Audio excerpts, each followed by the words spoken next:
जय श्री कृष्ण दोस्तों, स्वागत है आपका हमारे चैनल धर्म डायरी में। और देखिए, आइए हम आज गीता श्रीमद् भगवद गीता के 10वें अध्याय का महात्म्य सुनाएंगे। और दर्शकों, ये थोड़ा सा लंबा हो जाएगा, हमारी वीडियो लंबी हो जाएगी थोड़ी सी, तो आप कृपया सुनते रहें और बने रहें हमारी वीडियो के साथ। जय श्री कृष्ण। भगवान शिव कहते हैं, सुंदरी, अब तुम 10वें पाठ का अध्याय का महात्म्य सुनो। जो स्वर्ग रूपी दुर्ग में जानने के लिए सुंदर सोपान और प्रभाव की चरम सीमा है। काशीपुरी में धीर बुद्धि नाम से विख्यात एक ब्राह्मण था, जो मुझ में प्रिय नंदी के समान भक्ति रखता था। वह पावन कीर्ति के अर्जन में तत्पर रहने वाला, शांति चित्त और हिंसा कठोरता एवं दुस्साहस से दूर रहने वाला था।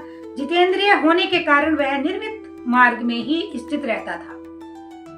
उसने वेद रूपी समुद्र का पार पा लिया था। वह संपूर्ण शास्त्रों के तात्पर्य का ज्ञाता था। उसका चित्त सदा मेरे ध्यान में संलग्न रहता था।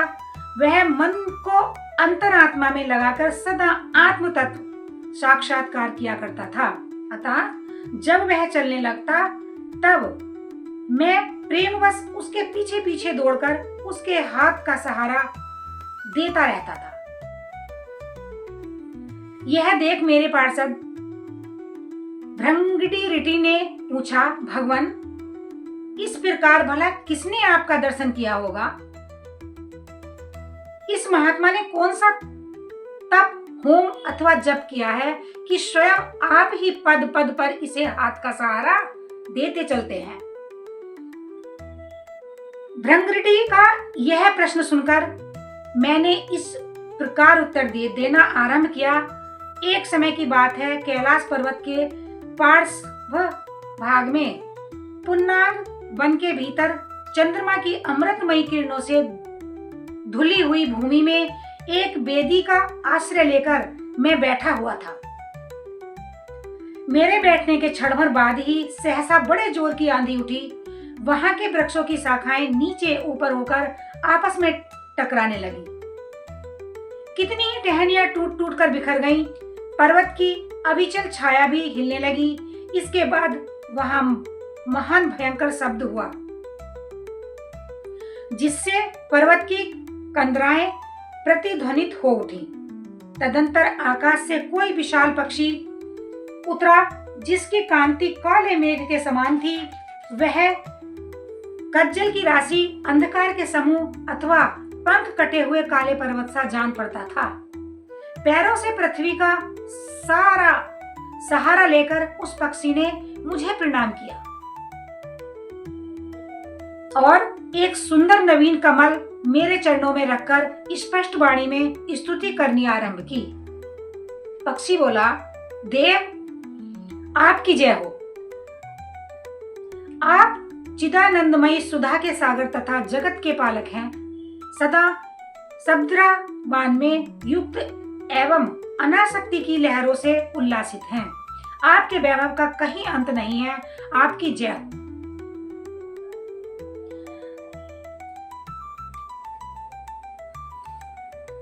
आप प्रत्यक्ष आदि प्रमाणों से दूर होते हुए भी प्रमाण स्वरूप हैं। आपको बार बार नमस्कार है।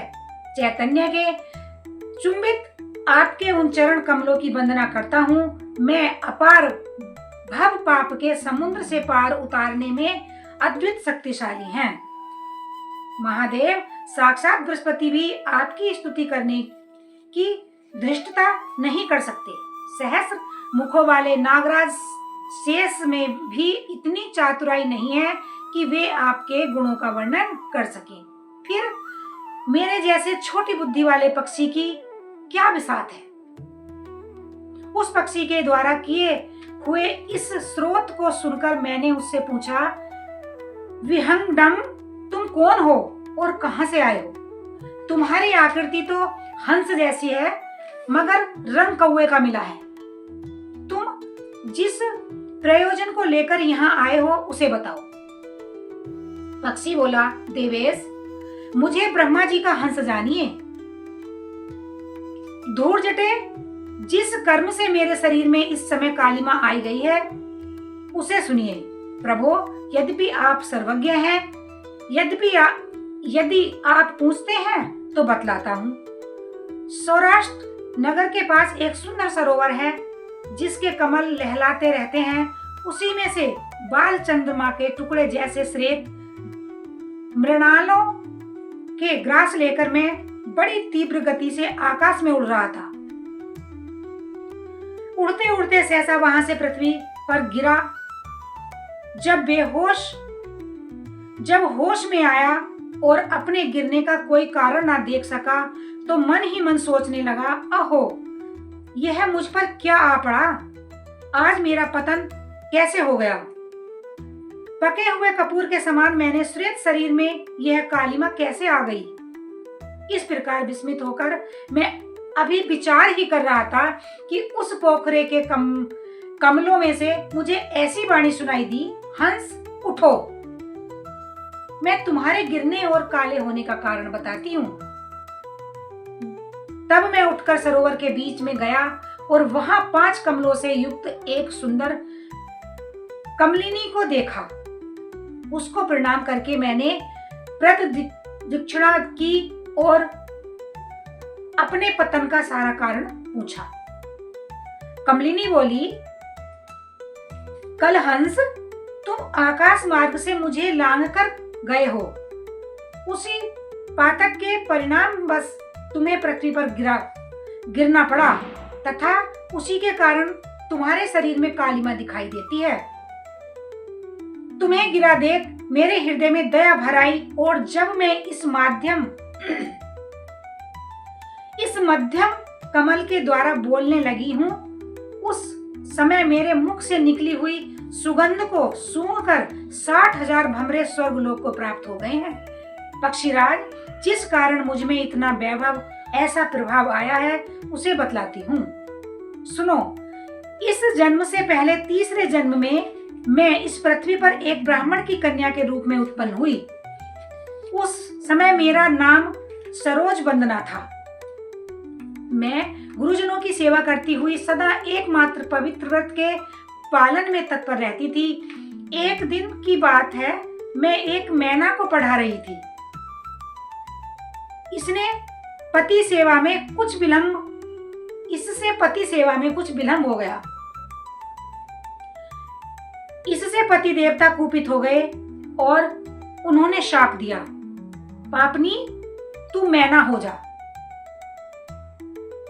मरने के बाद यद्यपि मैं मैना ही हुई, तथापि पतिव्रत के प्रसाद से मुनियों के ही घर में मुझे आश्रय मिला। किसी मुनि कन्या ने मेरा पालन पोषण किया। मैं जिसके घर में थी, वे ब्राह्मण प्रतिदिन प्रातःकाल भूमि योग नाम से प्रसिद्ध गीता के 10वें अध्याय का पाठ करते थे और मैं उस पापहारी अध्याय को सुना करती थी। विहंगम काल आने पर मैं मैना का शरीर छोड़कर 10वें अध्याय के महात्म्य से स्वर्गलोक में अप्सरा हुई। मेरा नाम पद्मावती हुआ और मैं पद्मा की प्यारी सखी हो गई। एक दिन मैं विमान से आकाश में विचर रही थी। उस समय सुंदर कमलों से सुशोभित इस रमणीय सरोवर पर मेरी दृष्टि पड़ी और इसमें उतरकर जो ही मैंने कल क्रीड़ा आरंभ की, त्यों ही दुर्वासा मुनि आधम के। उन्होंने वस्त्रहीन अवस्था में मुझे देख लिया। उनके भय से मैंने स्वयं ही एक कमलिनी का रूप धारण कर लिया। मेरे दोनों पैर 2 कमल हुए, दोनों हाथ भी 2 कमल हो गए और शेष अंगों के साथ मेरा मुख भी एक कमल हुआ। इस प्रकार मैं 5 कमलों से युक्त हुई। मुनिवर, दुर्वासा ने मुझे देखा। उनके नेत्र क्रोध से जल उठे। वे बोले, पापनी, तू इसी रूप में 100 वर्षों तक पड़ी रहे। दुर्वासा मुनि ने उन्हें श्राप दे दिया कि तू इसी रूप में 100 वर्षों तक पड़ी रहे। यह श्राप देकर वे क्षण भर में अंतर्ध्यान हो गए। कमलिनी होने पर भी विभूति योग अध्याय के महात्म्य से मेरी वाणी लुप्त नहीं हुई है। मुझे लांघने मात्र के अपराध से तुम पृथ्वी पर गिरे हो। पक्षीराज, यहाँ खड़े हुए तुम्हारे सामने ही आज मेरे श्राप की निवृत्ति हो रही है, क्योंकि आज 100 वर्ष पूरे हो गए। मेरे द्वारा गाए जाते हुए उस उत्तम अध्याय को तुम भी सुन लो। उसके श्रवण मात्र से तुम भी आज ही मुक्त हो जाओगे। यूं कहकर पद्मिनी ने स्पष्ट एवं सुंदर वाणी से 10वें अध्याय का पाठ किया और वह मुक्त हो गई। उसे सुनने के बाद उसी के दिए हुए इस उत्तम कमल को लाकर मैंने आपको अर्पण किया है। इतनी कथा सुनाकर उस पक्षी ने अपना शरीर त्याग दिया। यह एक अद्भुत सी घटना हुई। वही पक्षी अब 10वें अध्याय के प्रभाव से ब्रह्माकुल में उत्पन्न हुआ है। जन्म से ही अभ्यास होने के कारण शैशवावस्था में ही इसके मुख से सदा गीता के 10वें अध्याय का उच्चारण हुआ करता है। इस 10वें अध्याय के अर्थ चिंतन का यह परिणाम हुआ है कि यह सब भूतों में स्थित शंख चक्रधारी भगवान विष्णु का सदा ही दर्शन करता रहता है। इसकी स्नेहपूर्ण दृष्टि जब कभी किसी देहधारी के शरीर पर पड़ जाती है, तब वह चाहे शराबी हो, ब्रह्म हत्यारा ही क्यों ना हो, मुक्त हो जाता है तथा पूर्व जन्म में अभ्यास किए हुए 10वें अध्याय के महात्म्य से इसको दुर्लभ तत्व ज्ञान प्राप्त है तथा इसने जीव मुक्ति भी पा ली है। अतः जब यह रास्ता चलने लगता है तो मैं इसे हाथ का सहारा दिया करता हूँ। ब्रह्मऋषि, यह सब 10वें अध्याय की ही महा महिमा है। पार्वती, इस प्रकार मैंने ब्रह्मऋषि के सामने जो पाप नाशक कथा कही थी, वही यहाँ तुमने भी कही है। नर हो या नारी अथवा कोई भी क्यों ना हो, इस 10वें अध्याय के श्रवण से उसे सब आश्रमों के पालन का फल प्राप्त हो जाता है। जय श्री कृष्णा। और देखिए, अब हम अगली वीडियो के साथ मिलते हैं। और आपको अगर हमारी ये वीडियो पसंद आ रही हो फ्रेंड्स, तो आप एक लाइक जरूर करिए ताकि हमारा हौसला बढ़ता रहे और मैं आपको गीता का पाठ सुनाती रहूं। जय श्री कृष्ण।